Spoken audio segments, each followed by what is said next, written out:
خبردار قرآن کے بارے میں جھگڑا نہ کرو. اگر شیعوں کا 40 پارے کا قرآن ہے تو اللہ کا پھر اللہ کے اس فیصلے کو کیا کرو گے؟ اِنَّا نَحْنُ نَزَّلْنَا الذِّكْرَ وَإِنَّا لَهُ لَحَافِظُونَ. ہم نے قرآن کو نازل کیا اور ہم ہی اس کی حفاظت کریں گے. تو تم شیعوں کی طاقت معاذ اللہ کی طاقت سے زیادہ مانتے ہو کہ اللہ تو کہہ رہا ہے کہ قرآن کی حفاظت ہم کریں گے اور کوئی کہہ رہا ہے کہ شیعوں نے بدل دیا. جی قرآن لڑنے کا موضوع نہیں ہے. حتیٰ یہ بھی غیر عالمانہ گفتگو ہے کہ وہ ولدالین کہتے ہیں، یہ ولضالین کہتے ہیں. یہ مخرج کا موضوع ہے، یہ تجوید کا عنوان ہے، یہ الفاظ کی ادائیگی کا علمی عنوان ہے. زبان کی نوک اگر آگے کی دانتوں پہ لگے، کاٹنے والے دانتوں پہ لگے تو ایک حرف بنتا ہے، اور سائیڈ والے دانتوں پہ اگر زبان کی ایک طرف جا کے لگے اور آپ زور لگائیں تو ایک اور حرف بنتا ہے. یہ مسئلہ تجوید کا ہے، یہ مسئلہ سنی شیعہ کا نہیں ہے. اور میں تو شیعہ برادری سے یہ کہتا ہوا گزروں کہ اگر کہیں شیعہ قاری قرآن نہ ملے تو اپنے بچوں کو سنی قاری قرآن سے تعلیم دلواؤ. قرآن دو ہیں ہی نہیں، البتہ دینیات نہیں پڑھوانا. ذرا صلوات پڑھ لیں محمد و آل محمد. اللہم صلی علی محمد بارے دیگر باواز بلند صلوات. اللہم صلی علی محمد و آل محمد. بھئی میں بہت ہی صاف اور سیدھا بات کرنے والا آدمی ہوں. یہ بات جب ہم کہتے ہیں کہ مقدسات اہل سنت کی توہین کرنا حرام ہے تو فوراً ہم یہ بھی کہتے ہیں کہ فدق ہم پڑھیں گے. بہت خوب، بہت خوب. غدیر کو ہم پڑھیں گے. سبحان اللہ. جی اہل بیت کی مظلومیت کو ہم پڑھیں گے. بے شک. خبردار کسی کی توہین نہ کرنا کسی کی تعظیم کرنے کے مترادف نہیں ہے.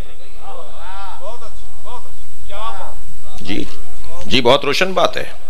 میں نماز پڑھ کر پیش نماز کی خدمت میں گیا مولانا کی، اور میں نے مصافحہ کیا. ان کے برابر میں میرے ابا بھی کھڑے تھے. میں نے انہیں بھی ادب سے سلام کیا. انہوں نے میرے سر پہ ہاتھ رکھا، دعائیں دی، اور وہیں کھڑے ہوئے میں نے مولانا سے شرعی مسئلہ پوچھا. وہاں کھڑے ایک مومن نے مجھے کہا کہ آپ کے والد تو مولانا سے 20 سال بڑے ہیں، آپ نے اپنے والد سے کیوں نہیں مسئلہ پوچھا؟ میں نے کہا جی بڑے میرے والد ہیں مگر عالم یہ ہیں. سبحان اللہ. یہ بہت روشن سی بات ہے کہ ہم احترام سب کا کریں گے مگر مسئلہ اہل بیت سے پوچھیں گے. بہت خوب قبلہ. اور اس پر ہمارے پاس علمی اور معقول اور منطقی دلائل بھی ہیں. دقت ہے نہ موضوع قرآن لڑنے کا ہے اور نہ علی لڑنے کا عنوان ہے. مولا کے نام پہ لڑائی نہیں ہوگی، مولا کے نام پہ تو جمع ہوا جائے گا. اللہ کی رسی کو مضبوطی کے ساتھ تھامے رکھو اور رسی کے بارے میں جھگڑا نہ کرو. موضوع وَاذْكُرُوا نِعْمَةَ اللَّهِ عَلَيْكُمْ. اللہ کی نعمت کو بار بار دہراؤ. ڈھونڈنا ہوگا کوئی ایسی نعمت جو بار بار دہرانے پہ بھی تازہ رہے، جو ہر سال دہرائی جائے، ہر بار صلوات پڑھے محمد و آل محمد. اللہم صلی علی محمد و آل محمد. نعرہ تکبیر، اللہ اکبر. نعرہ رسالت، یا رسول اللہ. نعرہ حیدری، نعرہ اسلام، لبیک یا حسین. نعرہ اسلام، لبیک یا حسین. باواز بلند صلوات. اللہم صلی علی محمد و آل محمد. وہ کوئی ایک ایسی نعمت ہے جسے ذکر فإن الذکر تنفع المؤمنین. بار بار دہراؤ، بار بار دہرانے سے مومنین کو فائدہ ہوگا. صفحہ پلٹا تو آیت نظر آئی وَاذْكُرُوا نِعْمَةَ اللَّهِ عَلَيْكُمْ. اللہ کی نعمت کو بار بار دہراؤ جو اللہ نے تم پر وہ نعمت اتاری ہے. ایک ایسا ذکر ہے جو بار بار دہرانے سے مومنین کو فائدہ ہوتا ہے. وہ ہر دور میں تازہ اور نیا، ہر وقت ہمیں تازگی دینے والا ذکر اللہ کی نعمت. کنتم اعداء، تم ایک دوسرے کے دشمن تھے. فألف بین قلوبکم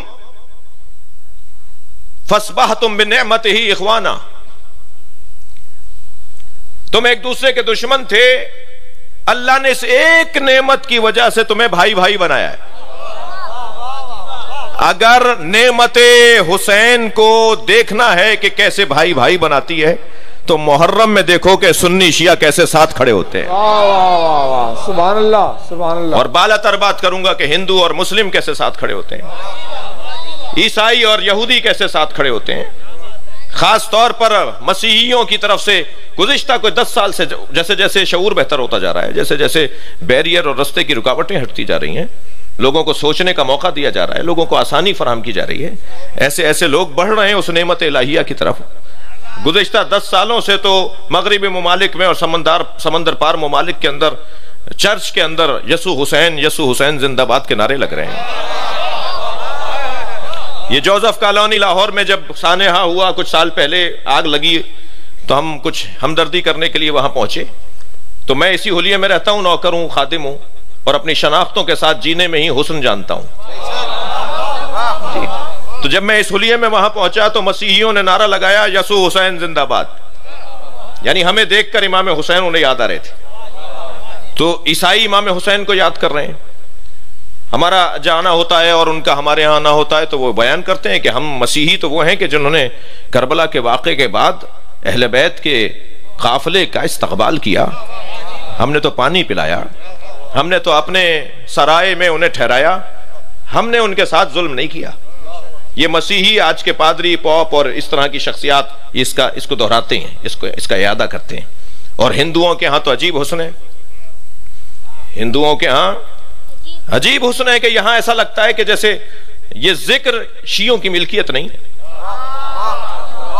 اور یہ بات میں بار بار کہتا ہوں، یہاں تکرار کر رہا ہوں کہ شیعہ امام حسین کی ذکر کے مالک نہیں ہے، نوکر ہیں۔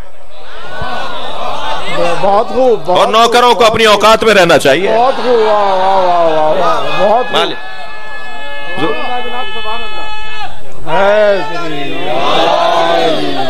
سب کو کہ ظالم کے تم غلام نہیں، اور حسین والے مجاہدوں کوئی عام نہیں۔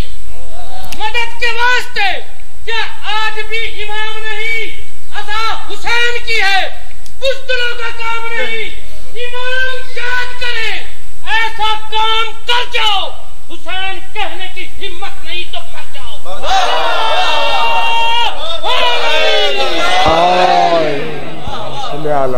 دقت ہے آپ کی، تھوڑی گردنیں ہلاتے رہیے، مجھے لگے میری بات جا رہی ہے۔ ایک صلوات پڑھ لیں محمد و آل محمد۔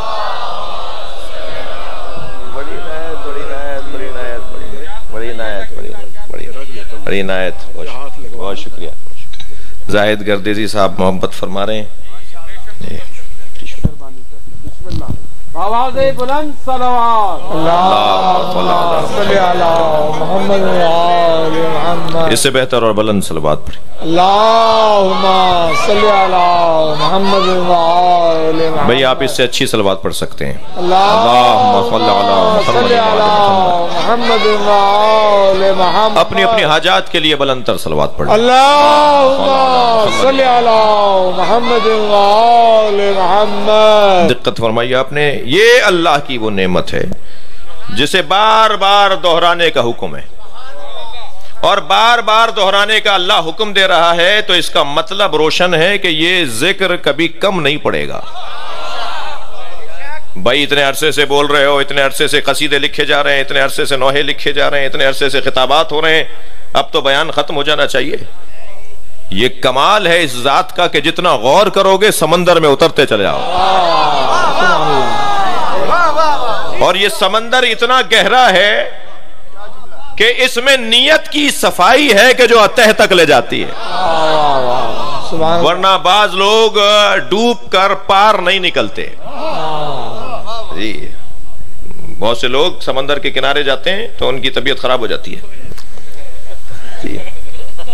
فضائل اہل بیت سن کے بعض لوگوں کے صحتیں خراب ہوتی ہیں، لہذا یہ سمندر ذکر حسین کا سمندر، اس ذکر کو بار بار، نعمت الہیہ کو بار بار دہراؤ۔ یہ نعمت الہیہ تمہارے مفاد میں ہے، تمہارے فائدے میں ہے، تمہیں مسلمان مرنے دے گی، تمہیں کافر نہیں مرنے دے گی۔ وَاذْكُرُوا نِعْمَتَ اللَّهِ عَلَيْكُمْ، تم ایک دوسرے کے دشمن تھے،